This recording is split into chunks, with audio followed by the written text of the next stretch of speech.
चंद्रग्रहण म्हणजे काय? काल संपूर्ण भारतात चर्चा होती, चंद्रग्रहण आहे, चंद्रग्रहण आहे.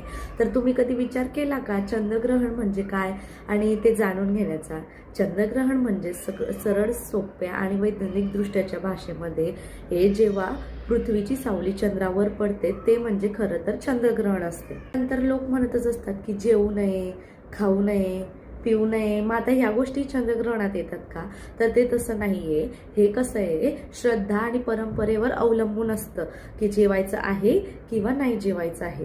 पूर्वीच्या काळी कसं होतं, प्रकाश कमी यायचा, अन्नधान्य हे साठवण करायला म्हणजे एवढी स्वच्छता नसायची आणि मग त्याच्यासाठी हे पूर्वी हे पाळले जायचे. पण हे नियम होते पाळण्यासाठी. पण हे मग ते नियम काही दिवसानंतर धार्मिक गोष्टींमध्ये बदलण्यात आले आणि ते म्हणजे आता लोक चंद्रग्रहण पाळायला पाहिजे किंवा हे करायला पाहिजे हे सांगत असतात. पण असं नाही, ज्याची श्रद्धा असते तर ते पाळूही शकतात, पण तसं काहीच नसतं. आणि चंद्रग्रहण म्हणजे नेमके काय असते मला फक्त एवढंच सांगायचं होतं, कोणाच्या भावना दुखवायच्या नव्हत्या. पण वैज्ञानिक दृष्ट्या तेच खरं कारण आहे. राधे राधे.